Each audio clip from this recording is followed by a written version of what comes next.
Hello friends, welcome to my channel. இன்னைக்கு நம்ம சேனல்ல என்ன பார்க்குறோம் அப்படின்னா, இன்னைக்கு வந்து என்கிட்ட ஒரு சிஸ்டர் வந்து ஒரு கொஸ்டின் வந்து ஒண்ணு கேட்டிருந்தாங்க. அதுக்கு தான் வந்து ஆன்சர் பண்ண போறேன். இந்த கொஸ்டின் வந்து ஒருத்தருக்கு மட்டும் இல்லங்க. பல பேத்துக்கு வந்து இன்னைக்கு இது வந்து கேள்விக்குறியா இருக்கு. அத தான் வந்து என்ன அப்படிங்கிறத வந்து பார்க்க போறோம். இந்த சேனல ஃபர்ஸ்ட் டைம் பார்க்குறீங்க அப்படின்னா, சப்ஸ்கிரைப் பண்ணி சப்போர்ட் பண்ணுங்க. இவ்வளோ நாளா சப்ஸ்கிரைப் பண்ணி சப்போர்ட் பண்ணிட்டு இருக்க அத்தன பேத்துக்கும் ரொம்ப ரொம்ப தேங்க்ஸ்ங்க. வாங்க இப்போ வந்து நம்ம வீடியோக்குள்ள போயிரலாம். அதுக்கு முன்னாடி நான் ஒண்ணு உங்கள்ட்ட சொல்லணும். என்ன சிஸ்டர் தூங்கி எந்திரிச்சு தலையும் கூட சீவாம வந்துட்டீங்களா? அப்படின்னு சொல்லிட்டு கேட்பீங்க. ஃபர்ஸ்ட் ஆஃப் ஆல் இப்படி வந்துட்டு இந்த வீடியோ எடிட் பண்ணுறப்ப தான் பார்க்குறப்ப எனக்கே வந்து அசிங்கமாக இருந்துச்சு. இனிமேல் வந்து இந்த மாதிரி நான் வந்து இருக்க மாட்டேன். கண்டிப்பாக வந்து காலையில் இனிமேல் குளிச்சுட்டு தான் உங்களுக்கு வந்து விலாக் வரும். என்ன பார்த்து வந்து சொல்லியிருந்தாங்க, சிஸ்டர் உங்கள பார்த்து நான் இப்போலாம் வந்து புடவ கட்டுறேன். எங்கள் வீட்டில் இருக்கிறவங்களே என்னை வந்து ஆச்சரியமாக கேட்குறாங்க. ஃபர்ஸ்ட்டெல்லாம் வந்து புடவ கட்ட மாட்டேன். இப்போலாம் வந்து புடவ கட்டுற அப்படின்னு வந்து கேட்குறாங்க. அப்படிலாம் வந்து சொல்லியிருந்தாங்க. ஸோ வந்து என்னை பார்த்து ஒருத்தர் செய்கிறாங்க அப்படிங்கிறப்போ நான் வந்து இந்த மாதிரி தலையும் கூட சீவாம வந்தது அப்படிங்கிறது எனக்கே வந்து கொஞ்சம் அசிங்கமா தான் இருக்கு. இனிமேல் இந்த தப்பு வந்து நடக்காது. 2வது இன்னொன்னு என்னன்னு பார்த்தீங்கன்னா, நம்ம தலையில வச்சிருக்க பூ பாருங்க, நான் வச்சிருக்க பூ வந்து எனக்கு வந்து வாடவே இல்ல. எங்க அம்மா வந்து அடிக்கடி சொல்லுவாங்க, "தலையில வச்சிருக்க பூ வந்து வாடாம தூக்கி போடக்கூடாது" அப்படின்னு சொல்லுவாங்க. அதனால அந்த பூவ எடுத்து கீழ வைக்கிறதுக்கும் வந்து எனக்கு மனசு இல்ல. ஸோ, அதனாலேயே வந்து அப்படியே சரி இருக்கட்டும். அதுக்கப்புறம் நம்மளோட ஒர்க்கெல்லாம் முடிச்சுட்டு நம்ம வந்து பூஜை பண்றப்ப எப்படி இருந்தாலும் குளிக்க தானே போறோம் அப்படின்னு சொல்லிட்டு பண்ணிட்டேன். இனிமேல் வந்து பார்த்தீங்கன்னா, இந்த மாதிரி பார்க்குற பிரியாவ இனிமேல் நீங்க வந்து பார்க்க மாட்டீங்க. அப்படிங்கிறது நான் வந்து ஷியூரா வந்து சொல்லிக்கிறேன். வந்து அந்த சிஸ்டர் அப்படி என்னதான் சிஸ்டர் கொஸ்டின் கேட்டாங்க அப்படின்னு சொல்லிட்டு உங்களுக்கு ம், நீ வந்து பேசுறதெல்லாம் கொஞ்சம் ஸ்டாப் பண்ணிட்டு அவங்க என்ன சொன்னாங்கன்னு சொல்லுப்பா அப்படின்னு சொல்லி நீங்க சொல்றது இந்த மைண்ட் வாய்ஸ்ல எனக்கு வந்து கேக்குது. சிஸ்டர் வந்து பாத்தீங்கன்னா யூடியூப்ல வந்து கமெண்ட் பண்ணாம நான் வந்து பிஸ்னஸ்க்குன்னு சொல்லிட்டு தனியா வந்து ஒரு வாட்ஸ்அப் நம்பர் வந்து வச்சிருக்கேன். அது வந்து நான் கொடுத்துருந்தேன். அந்த நம்பர்ல வந்து மெசேஜ் பண்ணியிருந்தாங்க. சிஸ்டர் நான் ஃபர்ஸ்ட் ஆஃப் ஆல் நான் உங்ககிட்ட வாட்ஸ்அப்ல வந்து நீங்க பிஸ்னஸ்க்குன்னு வச்சிருக்கிற வாட்ஸ்அப்ல நான் வந்தது ஃபர்ஸ்ட் தப்பு. அதுக்கு வந்து ஃபர்ஸ்ட் நான் சாரி கேட்டுக்கிறேன் சிஸ்டர். எனக்கு வந்து நான் இத வந்து என்னால யூடியூப்ல வந்து கமெண்ட்ல கேட்க முடியல. அதனால தான் நான் வந்து இத உங்ககிட்ட பர்சனலா கேட்கணும்னு சொல்லிட்டு தான் வந்தேன் அப்படின்னு வந்து சொன்னாங்க. எல்லாத்துக்குமே ஒண்ணு சொல்லிக்கிறேங்க. என்னன்னு பார்த்தீங்கன்னா, என்கிட்ட ஏதாவது நீங்க அ யூடியூப்ல வந்து சோசியல் மீடியால வந்து கமெண்ட் பண்ண முடியல அப்படின்னா, நீங்க வந்து கண்டிப்பா அத வந்து என்னோட வாட்ஸ்அப் நம்பருக்கு வந்து பண்ணலாம். அந்த நம்பருக்கு வந்து கால் பண்ணீங்க அப்படின்னா, கால்லாம் வந்து வராது. ஒன்லி வாட்ஸ்அப் மட்டும் தான் வரும். ஏதாவது டவுட்ஸ் இருந்தா மட்டும் நீங்க வந்து அதில வந்து மெசேஜ் பண்ணலாம். சிஸ்டர் அப்படி என்ன கேட்டாங்க அப்படின்னா, சிஸ்டர் எனக்கு வந்து 8த் ஸ்டாண்டர்ட் படிக்கிற ஒரு பொண்ணு இருக்காங்க. அவங்களும் பீரியட்ஸ் ஆகுறாங்க. நானும் பீரியட்ஸ் ஆகுறேன். ஒரு வாரம் பீரியட்ஸ் ஆயிடுறேன். அடுத்து அப்பதான் வந்து நான் எல்லாமே கிளீன் பண்ணி முடிப்பேன். அதாவது சோஃபா கவர்லருந்து, ஸ்க்ரீன்லருந்து எல்லாமே வந்து நான் கிளீன் பண்ணி முடிப்பேன். அடுத்தே வந்து பார்த்தீங்கன்னா, பாப்பா வந்து பீரியட்ஸ் ஆயிடுறாங்க. அப்ப வந்து நான் என்ன சிஸ்டர் பண்றது? ஃபுல்லா வந்து மறுபடியும் வந்து ஸ்க்ரீனு எல்லாத்தையுமே நான் வந்து அலசி, வீடெல்லாம் கழுவி நான் எனக்கு வந்து ரொம்ப டயர்ட் ஆயிருது. என்னால வந்து ஒண்ணுமே பண்ண முடியல சிஸ்டர். இதுக்கு வந்து நீங்க ஏதாவது சொல்யூஷன் சொல்லுங்க. நீங்க எப்படி இத வந்து மெயின்டெயின் பண்றீங்க? எனக்கு ஏதாவது டிப்ஸ் சொல்லுங்க அப்படின்னு வந்து சொல்லியிருந்தாங்க. என்னோட வீட்ல நான் ஃபாலோ பண்றத வந்து அவங்களுக்கு டிப்ஸா சொல்றேன். இது வந்து மத்தவங்களுக்கு தப்பா பட்டுச்சு அப்படின்னா, தயவுசெய்து மன்னிச்சுருங்க. வந்து எனக்கு எங்க அம்மா பழக்குன பழக்கம். இதுதான் வந்து நான் என் பொண்ணுங்ககிட்டயும் நான் வந்து ஃபாலோ பண்ணிட்டுருக்கேன். அது என்னன்னு பார்த்தீங்கன்னா, பீரியட்ஸா இருக்காங்க அப்படின்னா, பொண்ணுங்க வந்து அவங்க ரூம்குள்ள இருக்கிற அந்த சேர்ல, கட்டில்லலாம் வந்து உட்காந்துப்பாங்க. ஆனா, ஹால்ல இருக்கிற சோஃபாலயோ, சேர்லயோ வந்து உட்கார மாட்டாங்க. அதே மாரி அவங்க ரூமுக்குள்ள இருக்கிற அந்த ரெஸ்ட் ரூம தான் வந்து யூஸ் பண்ணுவாங்க. இப்ப அவங்க வந்து பீரியட்ஸ் ஆயி முடிச்சுக்கிறாங்க அப்படின்னா, அந்த ரூம மட்டும் நம்ம வந்து டீப் கிளீன் பண்ணா போதும். ஏன்னா, அங்க இருக்கிற எல்லாத்தையுமே நம்ம வந்து வாஷ் பண்ணிட்டு, அங்க இருக்கிறத மட்டும் நம்ம கிளீன் பண்ணா போதும். இதே இது வந்து அவங்க எல்லா ரூமுக்குள்ளேயும் வந்து எல்லாம் பண்றாங்க அப்படின்னா, கண்டிப்பா நம்ம எல்லாத்தையுமே வந்து நம்ம கிளீன் பண்ணி தான் ஆகணும். ஏன்னா, நம்ம வந்து மனசு வந்து அது ஒத்துக்காது.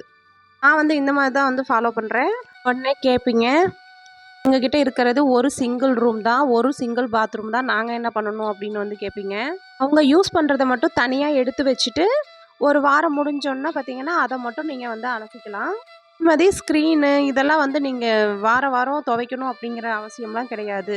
தண்ணிக்கு வந்து தோஷத்த நிவர்த்தி பண்ற பவர் இருக்கு. அதனால வந்து தண்ணிய மட்டும் நீங்க தொளிச்சு விட்டா கூட போதும்.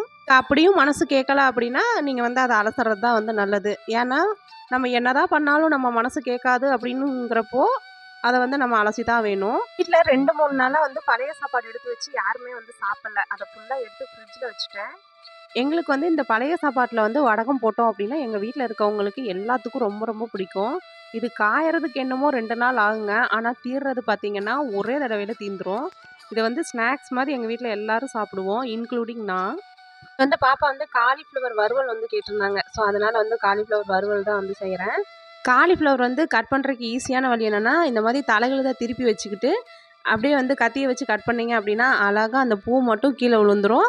அதுக்கப்புறம் நம்மளுக்கு அந்த கையில அந்த புடிக்கிறது இருக்கு பாருங்க, அது மட்டும் நம்மளுக்கு வந்து தனியா வந்துரும். இந்த காலிஃப்ளவர் கட் பண்ண தெரியாம ஃபர்ஸ்ட்டெல்லாம் வந்து எவ்வளோ கஷ்டப்பட்டேன் தெரியுங்களா?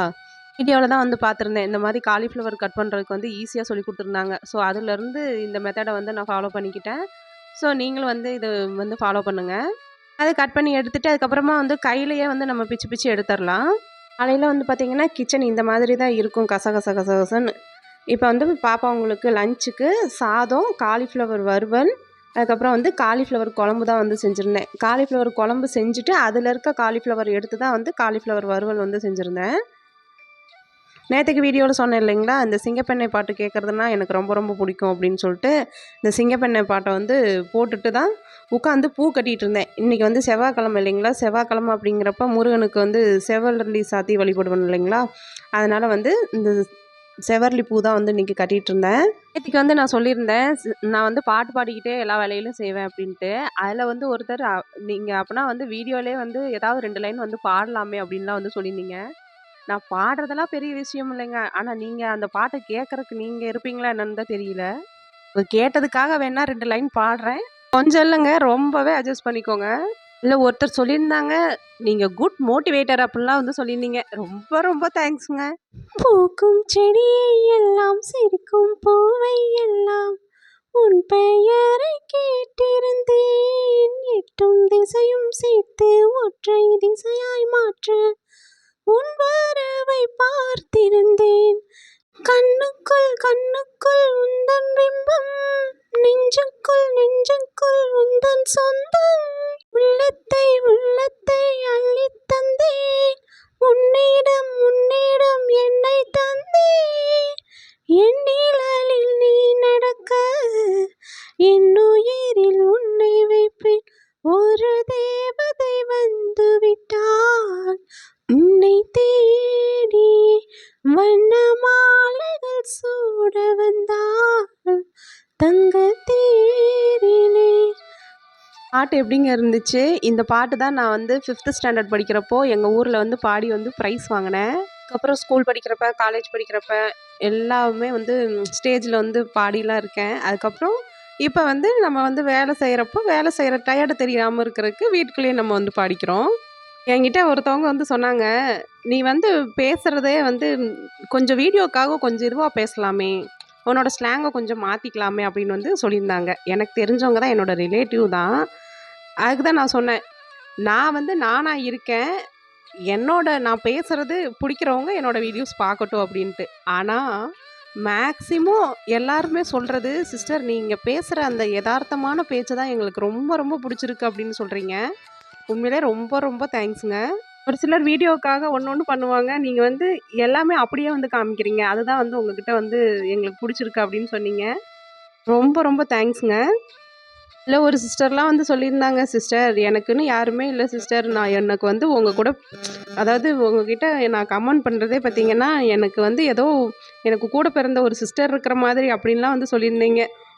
அதெல்லாம் வந்து பார்க்குறப்பயும், அந்த அந்த மாதிரியான இதெல்லாம் வந்து கேட்குறப்பயும் அவ்வளோ ஒரு சந்தோஷம் இருக்கு. இந்த உலகத்தில நம்மளுக்குன்னு எவ்வளோ பேர் இருக்கிறாங்க அப்படின்னு சொல்லிட்டு, இருக்கவங்களுக்கு தான் நம்மளோட மதிப்பு தெரிய மாட்டேங்குது அப்படின்னு நினச்சுக்கிட்டு, அப்படியே வந்து மனச வந்து ஆறுதல் பண்ணிக்கிட்டேன். வாழ்றது ஒரு தடவைங்க. அத வந்து சந்தோஷமா வாழ்ந்துட்டு போலாமே. சந்தோஷமும் நிரந்தரம் கிடையாது, துக்கமும் நிரந்தரம் கிடையாது. இப்படி இருக்கிற கை இப்படி திரும்புறதுக்கு ரொம்ப நேரம் ஆகாதுன்னு சொல்லுவாங்க. அது மாரி சந்தோஷமும், துக்கமும் மாறி மாறி இருந்தா தாங்க லைஃப் ரொம்ப இன்ட்ரெஸ்டிங்கா இருக்கும். சந்தோஷம் மட்டும் இருந்தாலும் நல்லா இருக்காது, துக்கம் மட்டும் இருந்தாலும் நல்லா இருக்காது. விஜய் சொன்ன மாரி தான். "லைஃப் இஸ் வெரி ஷார்ட் நண்பா, ஆல்வேஸ் பி ஹேப்பி." இந்த வீடியோ உங்களுக்கு பிடிச்சிருக்கும்னு நெனைக்கிறேன். அடுத்து ஒரு நல்ல வீடியோல மீட் பண்ணலாம். வந்து பூஜை பண்றதெல்லாம் வந்து தனி வீடியோவா வந்து ஷேர் பண்றேன். ஏன்னா, ஒரு சிஸ்டர் வந்து கலசம் வந்து வச்சு காமிக்க சொல்லியிருந்தாங்க. ஸோ, வந்து கலசம் வச்சு எப்படி வழிபாடு செய்யலாம் அப்படிங்கிறத நெக்ஸ்ட் வீடியோல வந்து ஷேர் பண்றேன். வீடியோ புடிச்சிருந்துச்சுன்னா, வீடியோக்கு ஒரு லைக் குடுங்க. வீடியோ ரொம்ப பிடிச்சிருந்துச்சுன்னா, உங்க ஃப்ரெண்ட்ஸ் அண்ட் ரிலேட்டிவ் கூட ஷேர் பண்ணிக்கோங்க. அடுத்து ஒரு வீடியோல பார்க்கலாம். தேங்க்ஸ் ஃபார் வாட்சிங்.